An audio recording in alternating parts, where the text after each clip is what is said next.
Hi everybody, my name is Gia, and today I want to talk to you about Chiari Malformation, which is entirely appropriate considering that September is Chiari Malformation Awareness Month. The purpose of this video is to bring to your attention a documentary that we are currently filming that follows the lives of 5 families who have been affected severely by Chiari Malformation.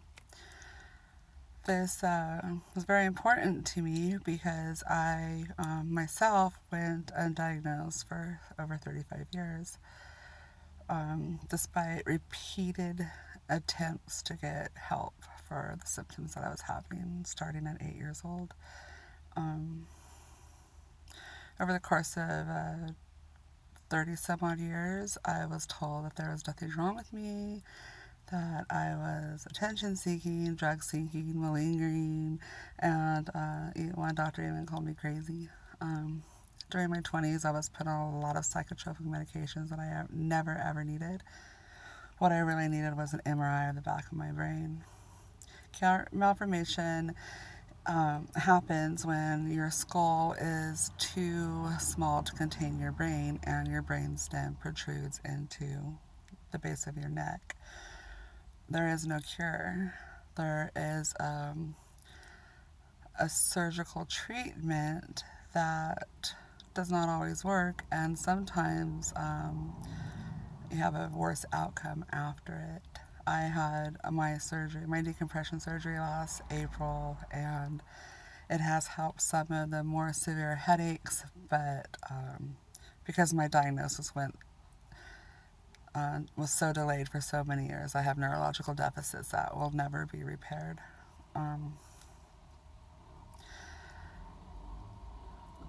After asking my GP for an MRI of my brain, I just had this feeling that there was something wrong, and it's hard to describe, but it's almost like you're going to die.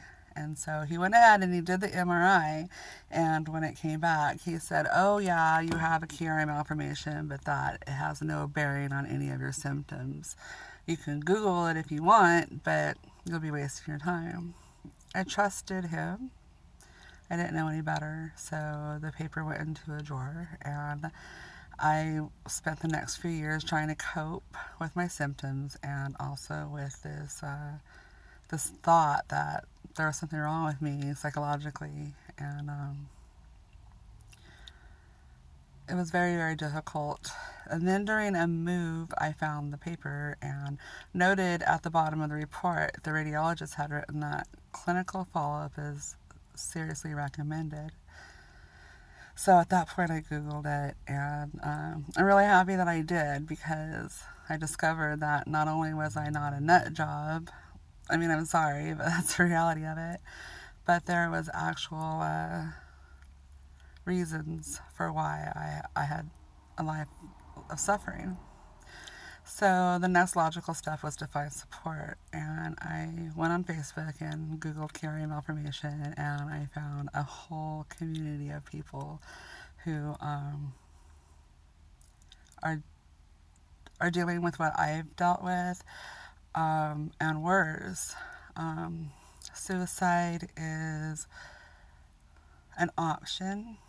It's really hard for me to say that because suicide should never be an option, but suicide becomes an option for many people in our communities who are suffering and are being abused when they go in to get help, because that's what it is. It's medical injustice, and it's neglect, and it's abuse to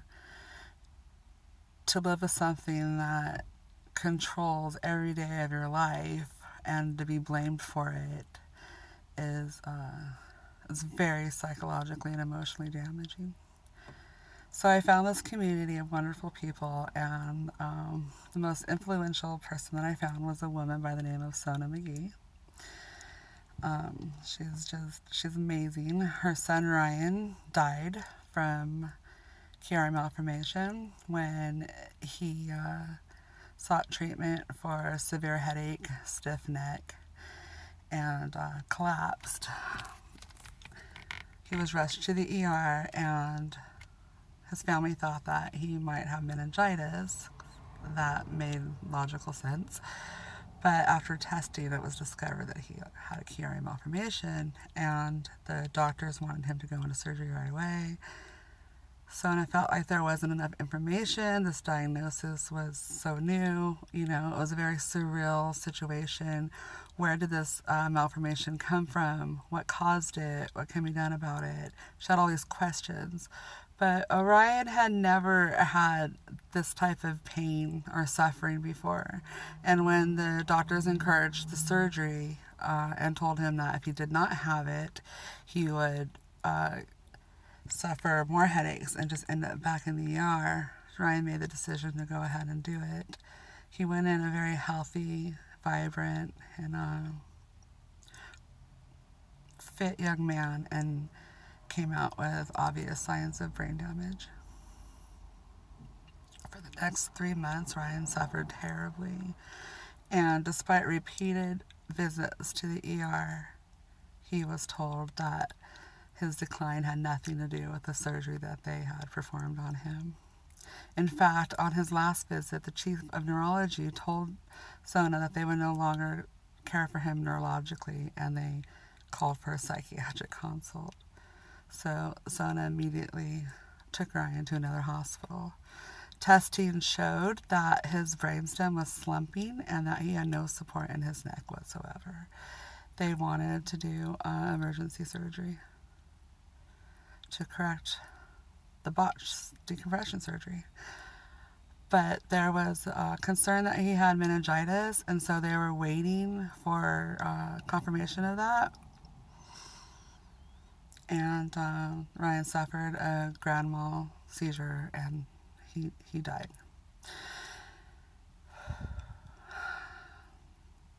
When I heard about Ryan and his story, I wanted to write about it.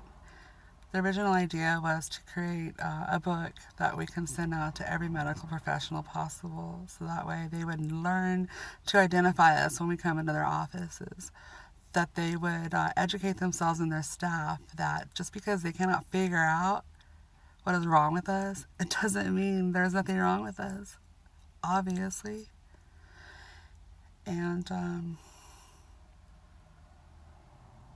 I started asking for other people in the community stories, and I found 4 other families who 3 of them have lost children due to medical ineptitude.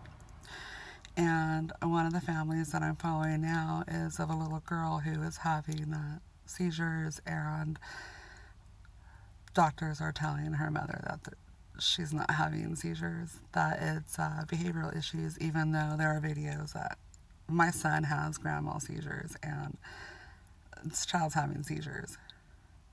But nobody seems to want to help her.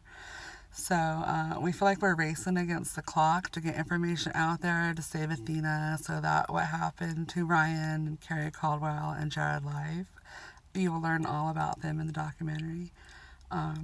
What happened to these wonderful, beautiful human beings does not happen to Athena and to other babies. We also want to spread awareness of chronic pain and how denying people access to pain control is making the suicide rate soar and will continue to do so. So it's a very difficult subject, but it needs to be discussed. And I'm asking for help to get this project off the ground and out. We are going to release it on YouTube. We are not going to make any money off of it. All the money that we earn from the crowdfunding campaigns will go to complete the documentary and also set up a foundation in Ryan's name and to help baby Athena get the care that she needs. And do whatever else we can do to support the Chiari community. There's a lot of people, thousands, who are suffering, who are hopeless, who feel alone, who do not have the resources, who do not know how to navigate this medical maze of craziness. We want to help to change this and Chiari Malformation is said to affect 1 in 1,000 people. That is not rare.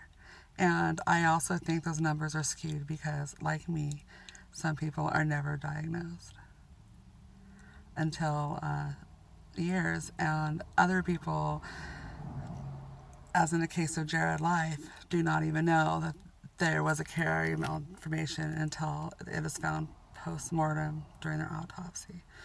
So please help us. If you can help financially, that would be amazing. If you can't, follow us on social media. I will post all the links on this page. Share our posts, support our fundraising events in any way that you can, and most importantly, watch the documentary when it's done and help spread awareness, because without you and your help, we cannot do this. So thank you for your time, and I really appreciate in advance all the help that I know this community is going to give us. Thanks.